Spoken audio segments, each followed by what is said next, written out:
Bueno, ¿qué tal, chicos? Buenas tardes. Vamos a ir con la sesión de vía aérea difícil. Entonces, bueno, como es un tema que tenemos bastante trillado, que hemos hecho varios cursos y talleres y hemos estado hablando, vamos, y nos han machacado las guías de múltiples sociedades y hemos estado trabajando con los dispositivos bastante tiempo, voy a hacer una sesión un poquito más diferente. Vamos a repasar algunas cosas que ya conocemos y luego otras que no conocemos tanto. Entonces, vamos a estructurar primero hablando un poquito de la evaluación de la vía aérea, sobre todo un poco por repasar, porque en los últimos 2 años han salido unas cuantas guías. Las nuevas guías ASA han salido este año, las nuevas guías de la Sociedad Catalana de Anestesia son del 2020, la SEDAR están preparando unas guías que veis por ahí, un documento de consenso. Entonces vamos a hablar un poco de eso, luego repasaremos la vía aérea difícil imprevista y luego un par de cosas un poco diferentes que no solemos tratar. Entonces, ¿qué es la vía aérea difícil? Es la situación clínica que sea anticipada o no, en la cual un anestesista con experiencia tiene dificultades para ventilar con mascarilla facial, realizar una laringoscopia, ventilar con un dispositivo supraglótico, realizar una intubación traqueal, extubar o realizar una vía aérea invasiva. Esto, bueno, es la definición de la ASA, que hay múltiples, pero vamos, la idea es general, todos tenemos una idea bastante clara de que es una vía aérea difícil. Y la pregunta es cómo nos podemos anticipar a esto, qué tenemos para evaluar a un paciente y saber un poco antes, oye, vamos a encontrarnos con una vía aérea difícil, sí o no. Pues tenemos una serie de predictores. Predictores, ninguno de los cuales son muy buenos, aunque es verdad que todas las guías coinciden en que por lo menos la persona que va a manejar la vía aérea debería realizar una evaluación de la misma antes de manejarla. Aunque es verdad que las herramientas que tenemos distan de ser perfectas. Este es un estudio noruego que se realizó en 2015, si no me equivoco, se publicó en Anesthesiology, es un registro a nivel nacional donde evaluaban, vamos, en múltiples cirugías. Entonces, lo que se publicó, la idea era que preguntaban al anestesista antes de hacer la inducción anestésica si anticipaba una intubación difícil, sí o no. Y luego se comparaba con si en efecto esa había sido una vía aérea difícil o no. Y lo interesante de esto, bueno, estos son dos tablas donde comparamos la laringoscopia directa y laringoscopia con otros métodos, principalmente videolaringos. Y lo interesante fue que en el caso de las vías aéreas difíciles que se encontraron, la inmensa mayoría, un 93% de ellas en el caso de la laringoscopia directa y en videolaringoscopia un 75%, fueron no anticipadas. Eso nos deja una sensibilidad para la vía aérea difícil en nuestra evaluación de la vía aérea de un 7%. Esto no quiere decir que tengamos directamente que decir, pues esto no sirve para nada, vamos a no hacerlo. Simplemente tenemos que tener en cuenta que tenemos unas herramientas imperfectas y saber que siempre puede ocurrirnos cualquier cosa. Un poco en esta línea, también la última revisión Cochrane de predictores de la vía aérea difícil coincide en que en general todos tienen una capacidad de predicción relativamente pobre, incluso en combinación. Entonces vamos a subdividir un poquito lo que se suele utilizar para evaluar la vía aérea. Por un lado tenemos los predictores de la ventilación difícil, ¿no? El acrónimo OBESE que todos conocemos, ¿no? Es ser paciente obeso, sin dientes, la barba, el tener SAOS, o una edad de más de 55 años. Y el otro test que se relaciona bastante bien con la ventilación difícil es el test de la mordida, que tenéis ahí la imagen.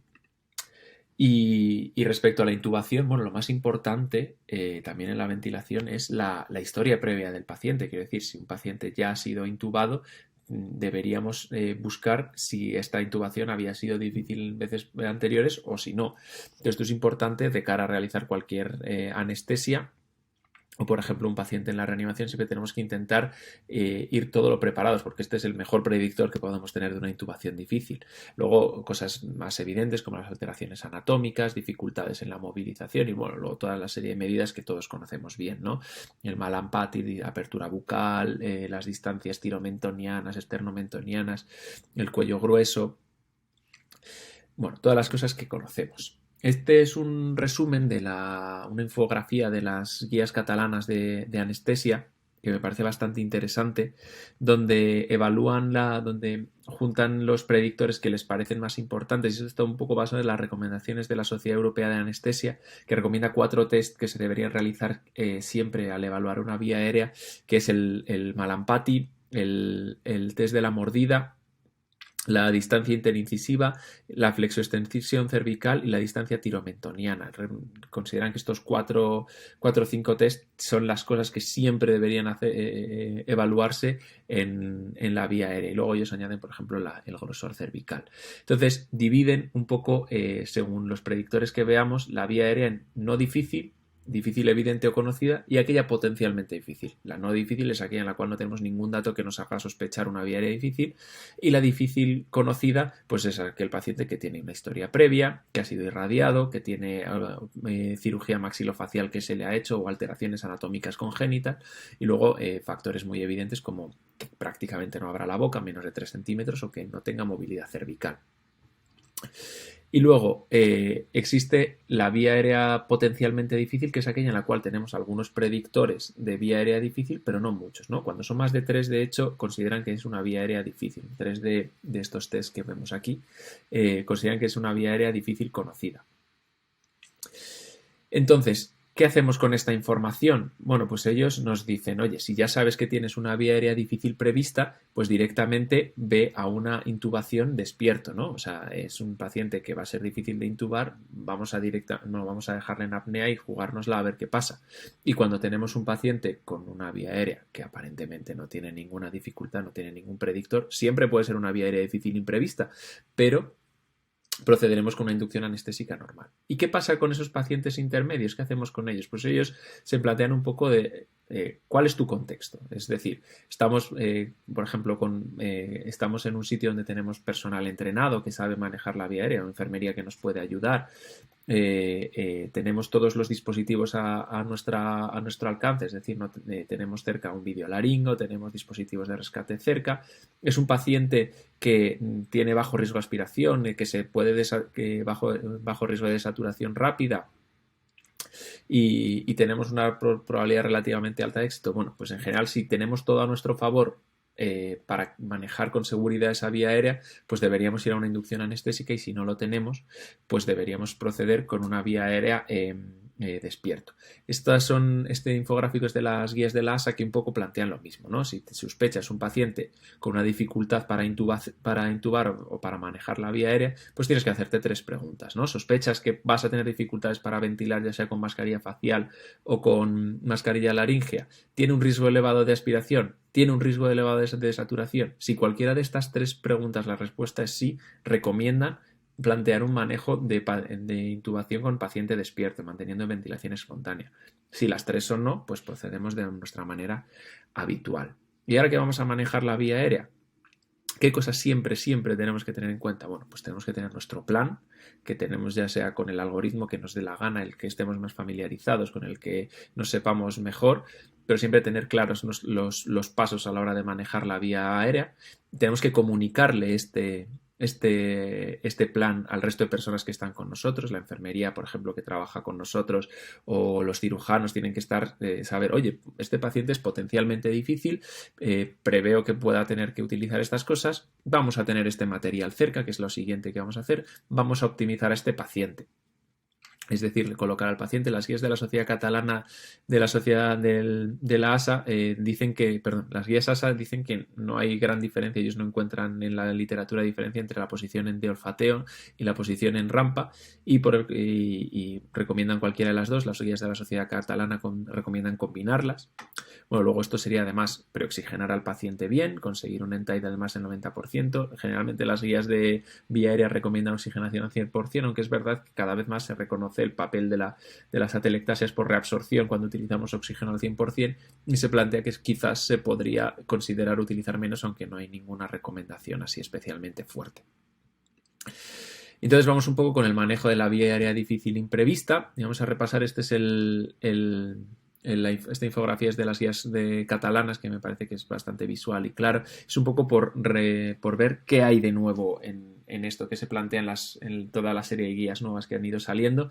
Y entonces tenemos, pues en primer lugar, nuestro plan A, ¿vale? El plan inicial que tenemos, ya no es la laringoscopia convencional, la videolaringoscopia, ¿no? Siempre optimizando al paciente, que el nivel de relajación sea adecuado, la posición sea adecuada, que que estemos cómodos, y entonces recomiendan un máximo de 2 intentos de este plan inicial, ya sea con laringoscopia convencional o videolaringoscopia, siempre comprobando que podemos ventilar entre cada intento y manteniendo la oxigenación del paciente. En caso de que estos intentos no hayan funcionado, pasamos a nuestro plan B, donde bien, si utilizamos el dispositivo que hayamos utilizado, si antes hemos intentado las 2 veces con laringoscopio, utilizamos un videolaringoscopio. Si teníamos un videolaringoscopio, se plantea la idea de utilizar un dispositivo supraglótico que permita intubación a través con fibro. Lo que me parece interesante de todo esto es que antes en las guías, por ejemplo en la DAS, que es un poco más antigua, se sigue manteniendo, es que recomendaban 3 más 1 intentos. Ahora se queda en que un total de intentos de intubación tiene que ser 3 como máximo. Más de 3 es un paciente no intubable.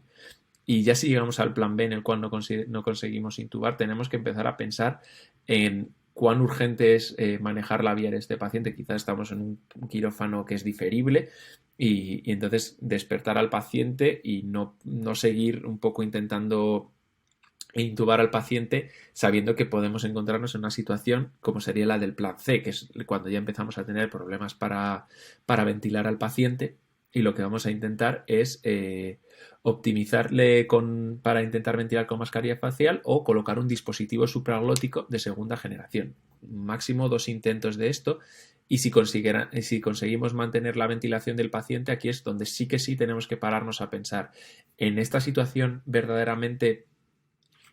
Tengo que seguir adelante con la intubación del paciente, puedo intentar realizar la cirugía con el dispositivo supraglótico o directamente vamos a despertar al paciente. Bueno, según en cada caso, en cada circunstancia, pues lo que proceda.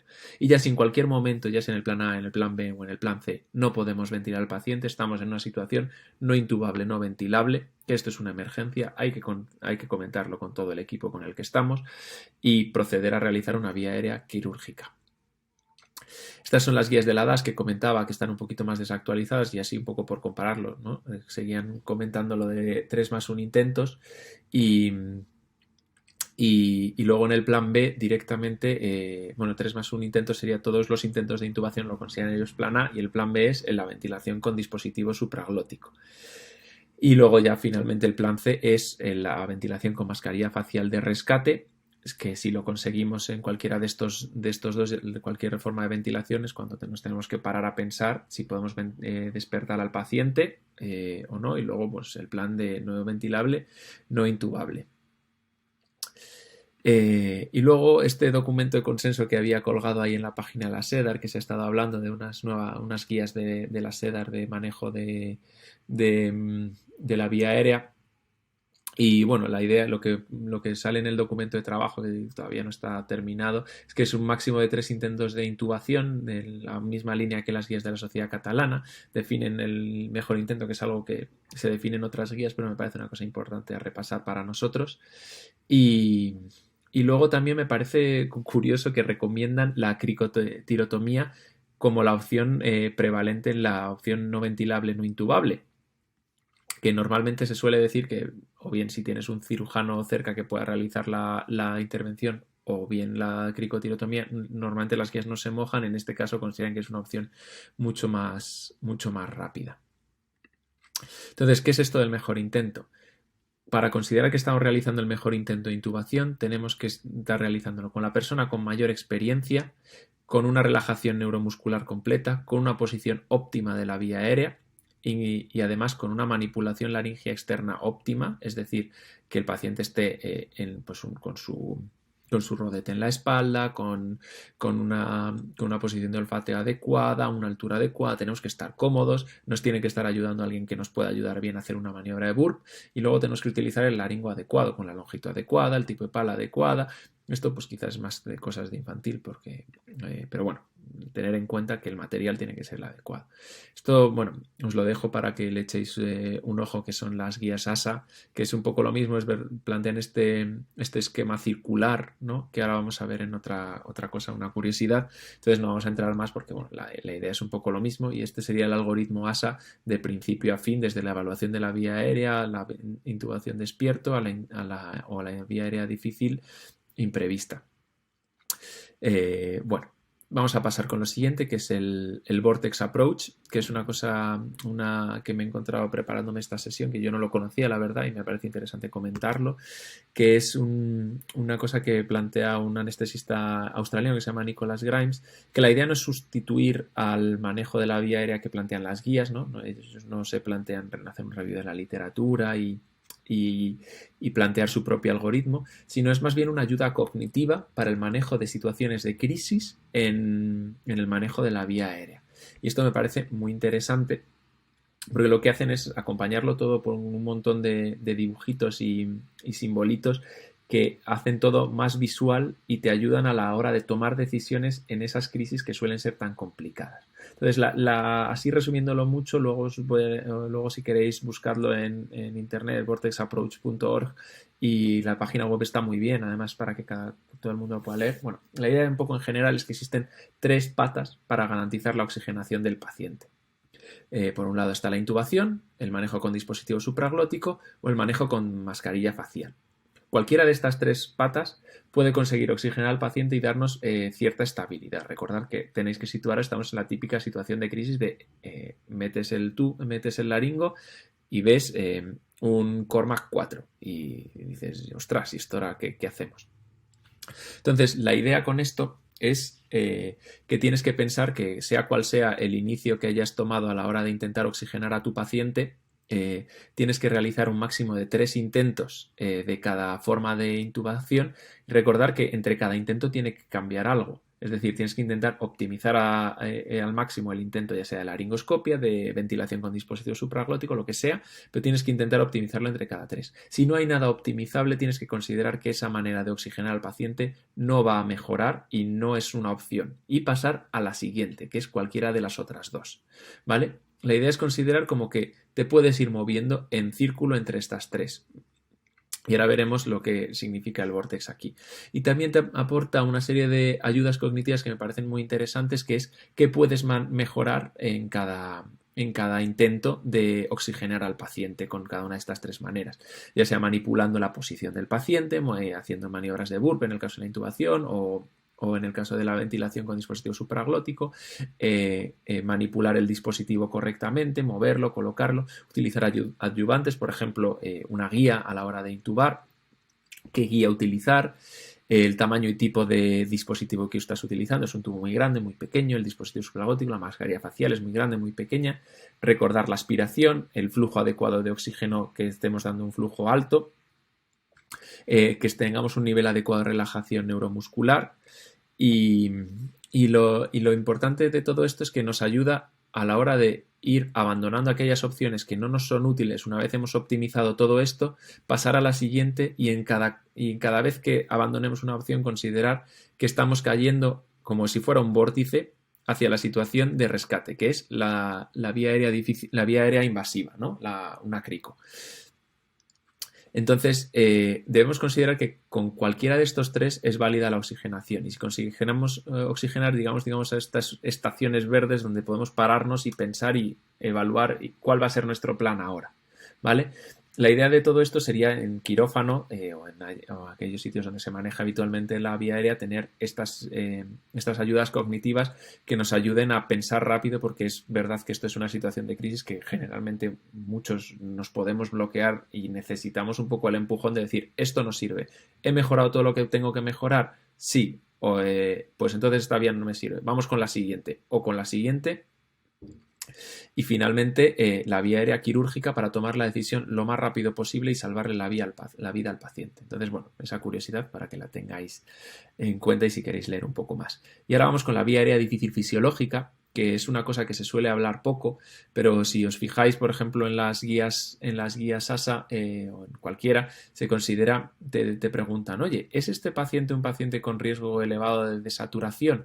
Y este sería el paciente que no vemos tanto en quirófano, se ve, pero es el paciente más típico de UCI, paciente de la reanimación, de cualquier tipo de UCI quirúrgica o no quirúrgica o lo que sea, en el cual el problema no es la dificultad de la intubación a priori, el problema es que el paciente fisiológicamente va a tolerar mal el periodo de apnea hasta controlar la vía aérea. Entonces tenemos esta review narrativa que me pareció bastante interesante y nos vamos a centrar en 3 temas, que son la hipoxemia, la hipotensión y la acidosis, así un poco someramente, pero que es interesante tener en cuenta esto.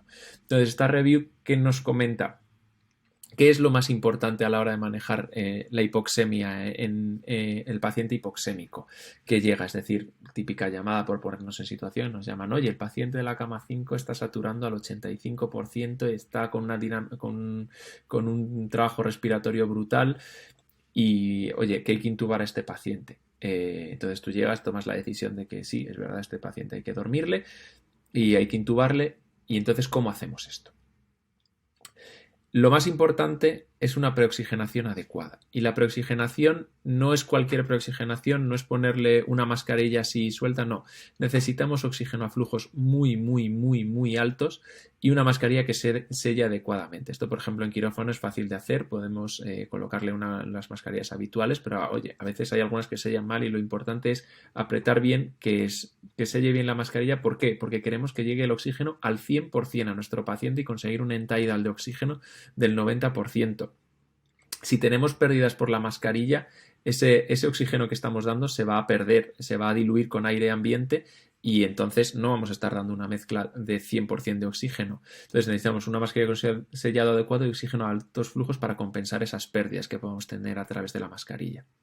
Y tenemos que considerar que el paciente que está en esta situación de hipoxemia, si aún con preoxigenándole y dándole oxígeno al 100% sigue muy desaturado, es un paciente que tenemos una fisiología de shunt, ¿vale? Donde lo que está sucediendo es que existen zonas de pulmón, o sea, tenemos una alteración ventilación-perfusión importantísima y aunque consigamos oxigenar a este paciente, tenemos una capacidad residual funcional baja y no vamos a conseguir oxigenar todo el pulmón. Tenemos zonas que no están transmitiendo ese oxígeno a la sangre. ¿Y qué tenemos que hacer para intentar revertir esta situación de shunt? Tenemos que intentar abrir esas zonas de pulmón para tener, digamos, más pulmón que oxigene al paciente. Y eso lo conseguimos con PIP. En el quirófano, por ejemplo, podemos utilizar la válvula APL, cerrársela un poquito, darle PIP y preoxigenarle bien. En una situación, por ejemplo, en una UCI, sería plantearle ponerle la no invasiva, intentar reclutar o que se reclute a sí mismo el paciente dándole una PIP relativamente elevada y bueno, se plantea la idea de las gafas de alto flujo que sí que pueden dar cierto nivel de PIP, pero la idea es que cuando tenemos un paciente refractario tenemos que intentar dar presión positiva y abrir ese pulmón antes de proceder a intubar porque vamos a conseguir más tiempo de apnea. De hecho, es curioso que en la review plantean incluso ponerle un dispositivo supraglótico para poder dar presión bien, abrir bien el pulmón y luego intubar. A mí, bueno, eso ya es más cuestionable. Luego, una vez ya está el paciente dormido, recomiendan mantener siempre unas gafas de alto flujo puestas durante la maniobra de intubación por esa oxigenación apneica e intentar ganar todos los segundos que podamos de apnea. Y en pacientes que lo veamos muy, muy difícil, que no mejoren con nada, incluso plantear hacer una intubación despierto, que sería bueno, la delay sequence intubation esta que se menciona aquí, que es una intubación con ketamina o con dexmedetomidina o la combinación de ambas, e intubar al paciente en ventilación espontánea. Este es un artículo que ha salido hace poco que me ha parecido bastante curioso y que lo podemos poner aquí, donde comparan diferentes formas de oxigenar al paciente, ¿no? Comparan la oxigenación con mascarilla facial, con gafas de alto flujo y luego con gafas de alto flujo y directamente la boquilla del filtro del tubo y consiguen unos tiempos hasta de saturación bastante más altos con este sistema tan poco ortodoxo, pero que parece llamativo y que, oye, tenemos que tener en cuenta que al final el objetivo es oxigenar al paciente y da igual que sea un poco raro. Si esto sería para planteárselo un poco por pensar en estas cosas. Luego vamos con la hipotensión. Lo más importante en estos pacientes que estén hipotensos es intentar optimizarles, recordar que vamos a dormirle, que vamos a utilizar seguramente hipnóticos. Vamos a relajarle, este paciente se va a hipotensar y mucho. Entonces, bueno, precargar con volumen, inicio de un vasopresor antes de la intubación, tener ya una perfusión, por ejemplo, en noradrenalina con el paciente y subirla antes de proceder a dormirle. Y luego la tercera situación así grave del paciente con vía difícil fisiológica sería una situación de acidosis. Recordar que en este caso La acidosis, el paciente acidótico que vamos a tener que intubar por este motivo es un paciente muy susceptible de pararse. Es un paciente con una acidosis severa, tiende a la hiperpotasemia y es un paciente que en cuanto deje de compensar con su ventilación la, la acidosis, puede pararse con bastante facilidad. Entonces, recordar que cuando un paciente le vamos a intubar por esta acidosis elevada, generalmente ya tienen un esfuerzo respiratorio alto y tenemos quizás que ayudarles para intentar lavar todo el carbónico que podamos antes de proceder a intubarles, y la ventilación no invasiva nos puede ayudar a esto, con una relación IE 1:1 para intentar ventilar lo más posible al paciente, y las guías estas recomiendan, bueno, guías, la review esta recomienda que incluso en un paciente con requerimientos ventilatorios muy altos debemos plantearnos la intubación despierto, para no parar en ningún momento de lavar carbónico, y ya una vez tengamos al paciente intubado considerar los medios asistidos, es decir, por ejemplo, en presión soporte de CPAP, para que el paciente sea el que marque el ritmo respiratorio que él necesite y lave el carbónico. Así que bueno, esto es un poco todo, espero que os haya quedado muy claro y ahora si queréis vamos comentando todas las dudas que hayan podido surgir.